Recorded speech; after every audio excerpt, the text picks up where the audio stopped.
Today's webinar is about how to avoid common mistakes while writing a research project. When we started discussing with Agnes about the potential need of the laureates, we thought that it could be of interest to have a webinar about writing good research projects.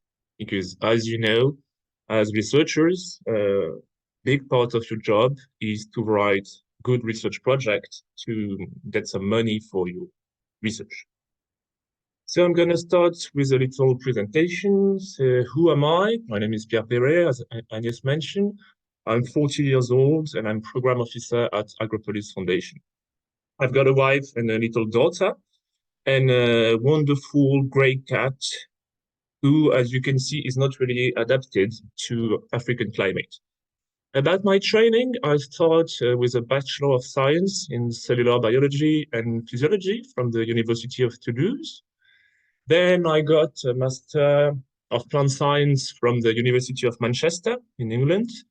And then I finished my studies with 2 agronomy degrees, one in plant production and one in social management of water. During my studies, I had the opportunity to do several internships in tropical areas, notably in Asia, in the Philippines and in Indonesia, and in Africa, in Mali twice, and in Burkina Faso. Then about my professional experience, I started my career by being a research engineer at INRAE, as some of you may know, it's a big agricultural French research center. Then I moved back to Africa, to Egypt. I was working for the French embassy as a business developer in the agri sector. Then I came back to Montpellier. I was a senior consultant in a consultancy firm called Apso Conseil. Then I went back to, let's say, the research world. I was the project manager of Digital, which is a convergence lab about digital agriculture. And finally, since a bit more than 4 years now, I'm a program officer at AGROPOLIS Fondation in Montpellier.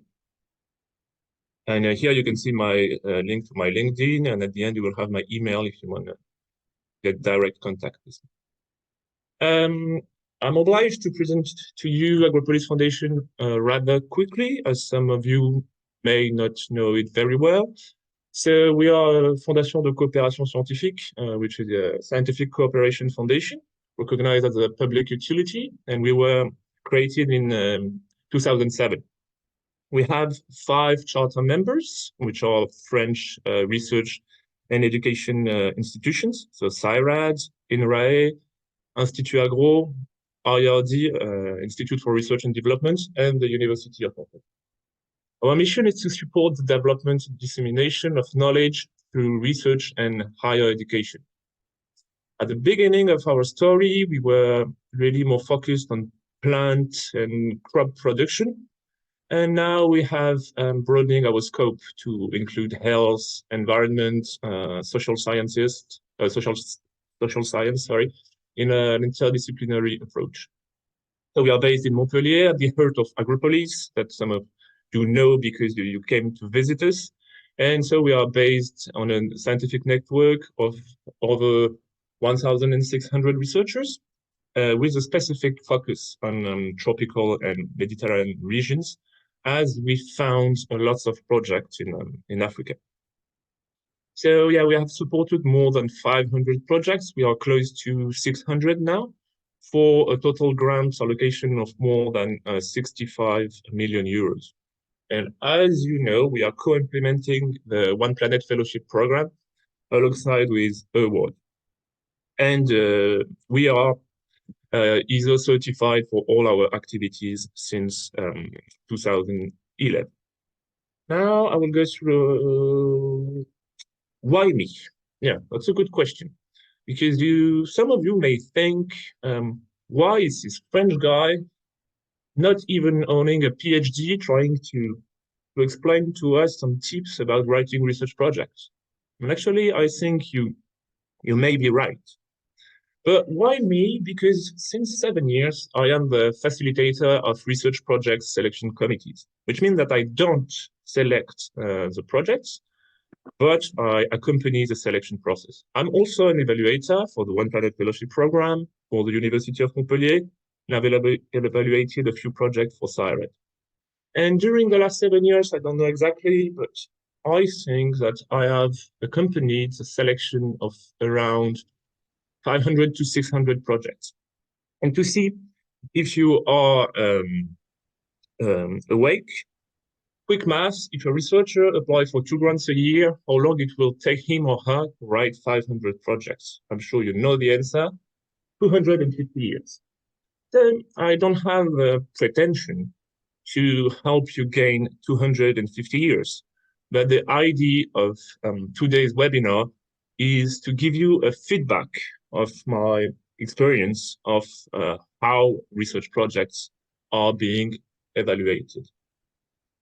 Then, obviously, a disclaimer, the opinions expressed during today's webinar are solely my own and do not express the views or opinions of my employer. And also, the examples I have taken to elaborate today's webinar are taken from AGROPOLIS Foundation selection processes and may not be representative of all grant providers, sorry. Even though I'm sure that we are quite common study case. So what I will tell you today, I hope that it can be used to apply to a wide range of grant providers. So today, we're gonna work on research proposals selection process. So how does it work? You have mainly 2 parts, the grant provider, we on the left, and the researcher, you on the right. So what we do first, we elaborate the terms of reference. The terms of reference you read before to write a proposal. So then you write your proposal. You submit it. First thing we do is that we run an eligibility check. Then there is a selection process, and then we announce the results. And as we give some recommendations, we're going to come back on that. And if you're selected, you're happy. And if you're not selected, you're sad. And I hope that after this webinar, you will be more often happy than sad. So mics are open, sorry.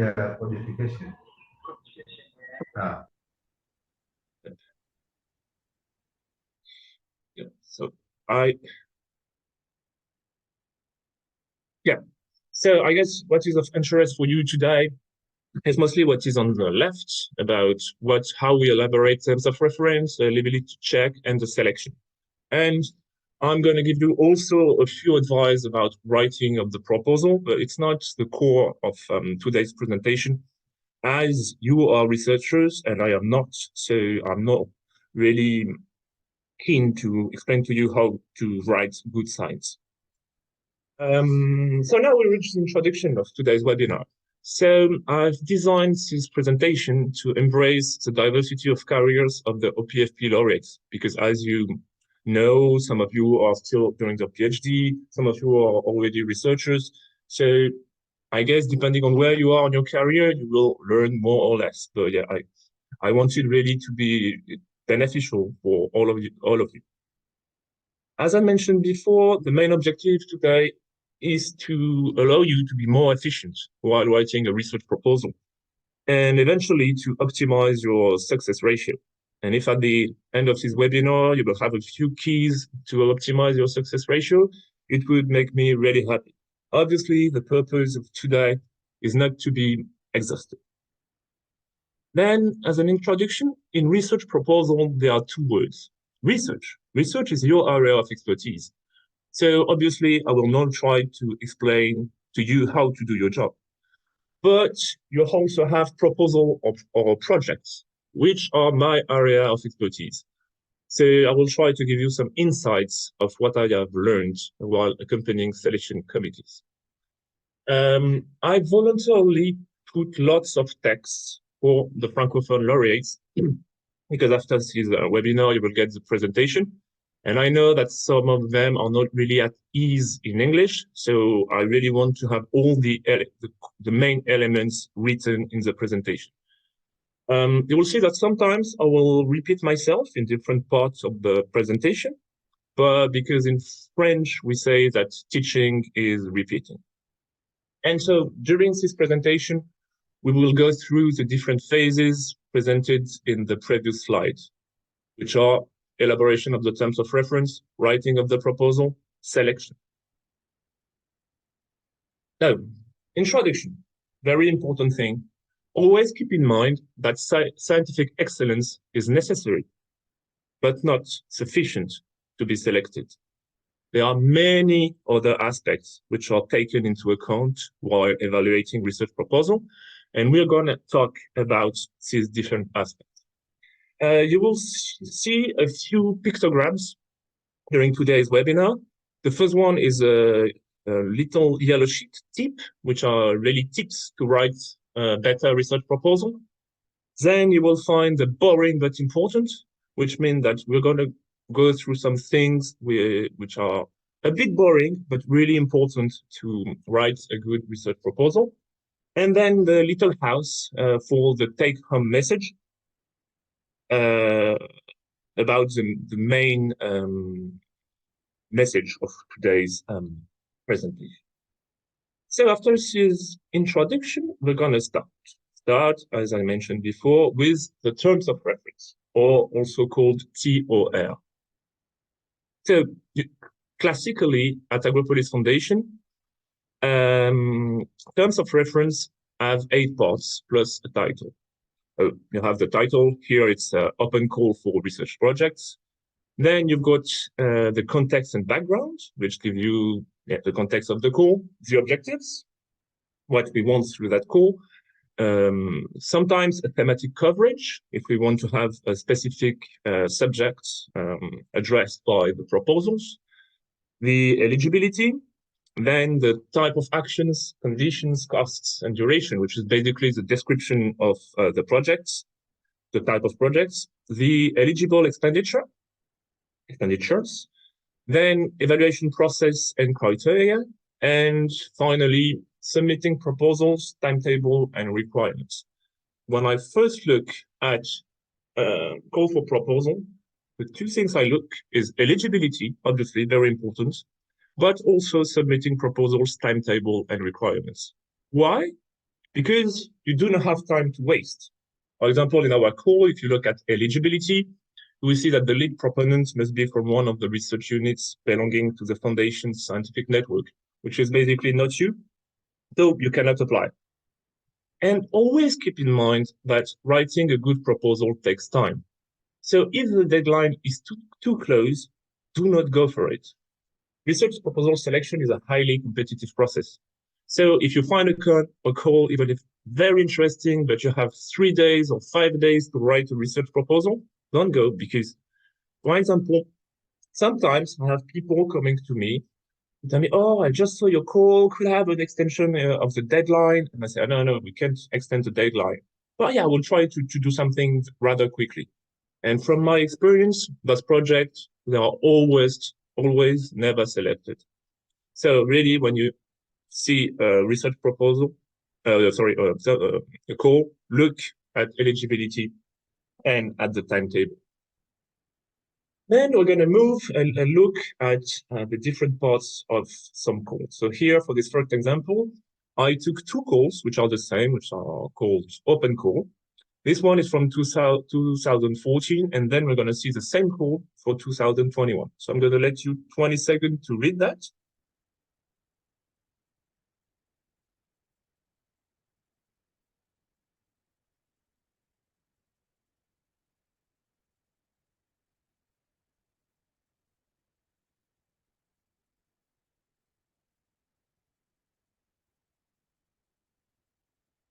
So yeah, as I mentioned before, you will see some keywords rather clearly, because before we were mainly focused on plants. So you see plants coming 3 times and then crops going 2 times. So it's clearly, in a way, a plant focused call.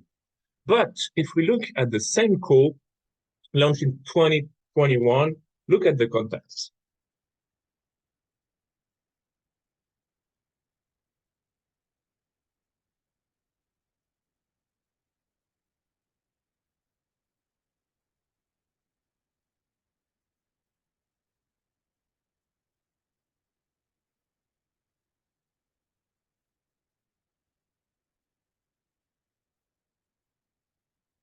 So you see that in 7 years, the context rather changed a lot.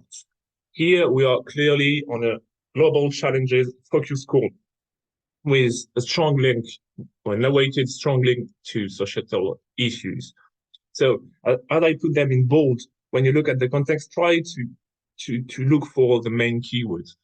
And context, in fact, is really important because it gives you the philosophy of the call and should guide you in the overall spirit of your proposal.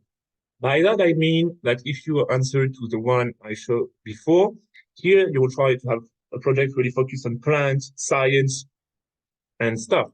And here you will try to have a project showing how your project is linked to global challenges and how it could answer them. So what I mean here is really read the context carefully and look for the main keywords. Then about the objectives. Here it's two calls, one launched in 2020 called Innovative Co-Learning and one launched in 2021, the same one, the open call I just presented before. So here I'll let you a little bit of time to read that.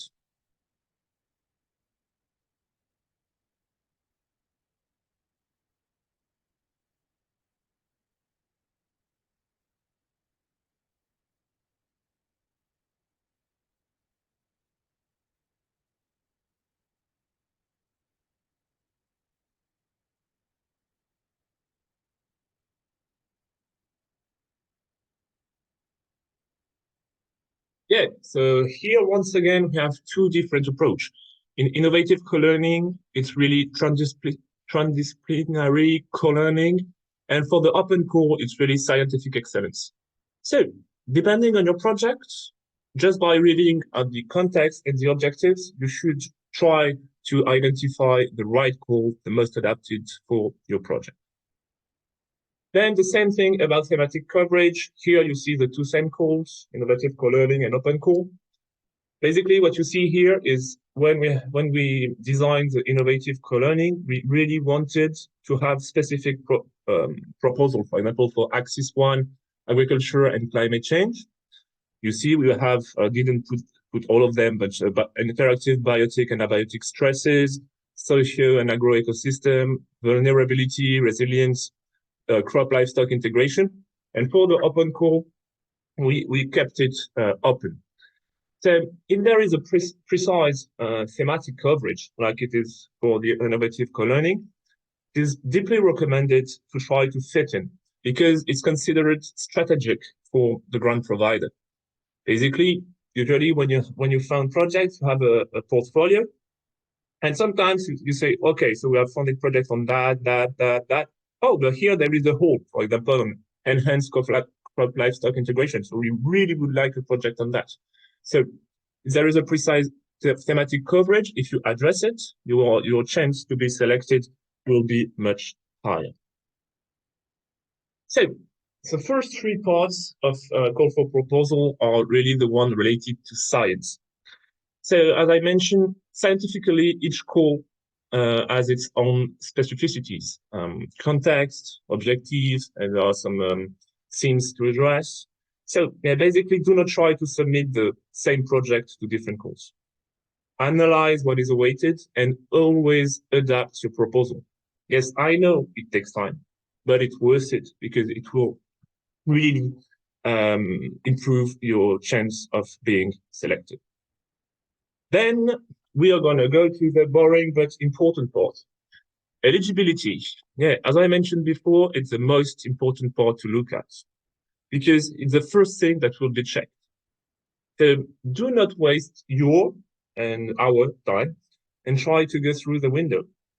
In 99.99% of the case, it will not work. For example, for us, if you're not a researcher from our network, if you apply, and for every call, we have some people from all around the world applying. but the first thing we run eligibility check, it won't be possible to fund them. So really eligibility, once again, very important. Here, it's a description of the type of project which are awaited, and actually it's linked to eligibility. For example, for the Open Call 2021, we had two types of projects. The type 1, which are big projects between 150 to 2,000 euros for 24 months duration, and the type 2, which are small exploratory projects from 20 to 30 euros for project duration of 12 months. And if you look as well, here, for example, for type 1 projects, you have at least 2 units of the network must be involved in the project. So I remember for the type 2 project, one project which was very well scientifically evaluated, but the researcher asked for an 18 months project instead of 12. And actually, because of that, his project was rejected. So if the project is too long, rejected. If the budget requested is too long, rejected. So really be careful with all the little eligibility parts that you may find in the terms of reference. Same way, eligible expenditures. So here you can see all the lists of what is awaited for us. In that case, it's the rules of the French National Research Agency. So you have what is eligible, 0.7, what is non-eligible, 0.9. If you put non-eligible expenditure in your proposal, it will be rejected. But here, one important part, interesting, is number 8. That no more than 30% of the total grant should be transferred to partners. So it means that sometimes you will see a call, maybe you are not eligible, but maybe you can find a way to try to fit in. So, those 3 project types, eligibility, eligible expenditures, should be considered as a whole and before starting to write the proposal. Because if you do not comply with these 3 parts, your project will not be subjected to selection. And once again, it will be a waste of time. So be really careful with that before starting to write. Evaluation. So here are all the points that are evaluated by the Science Council, but we will come back on that later on. Here, as I mentioned before, very important, for example, you see here, the call was opened on the 1st of February 21 and closed on the 15th of June. So obviously, some people will really take months and months to elaborate a good research proposal. If you find the call on the 5th of June and you have only 10 days, it really doesn't worth it. And one other little tip, do not wait until the last minute to submit, because technical mistakes can happen. And actually, it has already happened to me while answering to a call because the platform crashed. By experience, you have 60 to 80% of the submissions the last day. So depending on sometimes the platform can crash, and sometimes the grant provider will give you some more time, but sometimes he will say, no, it's written. AGROPOLIS should not be held responsible for submissions not received due to technical problems. So always try to submit maybe 3 days before at the latest. You see.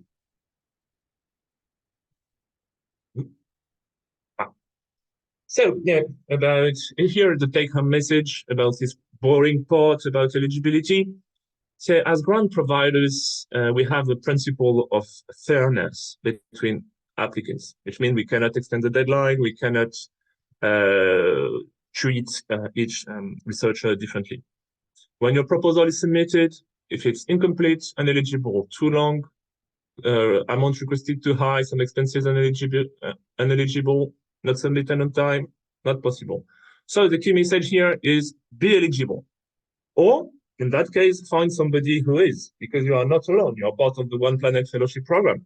Maybe you will identify a call in, you are a Senegalese researcher, and you identify a call in Nigeria with same rule as us, 30% of the grant could be provide it to another partner. So maybe you can find a Nigerian friend and say, oh, maybe we're going to write a project together. You're going to apply and you're going to give me back 30%. I'm going to propose to Nigeria Research Agency to have a comparative studies about, I don't know, livestock management in Nigeria and Senegal. Just an example. But what I mean by that is it's not because you are not directly eligible that you should drop the call. Maybe try to identify someone who is and work with him to write the proposal.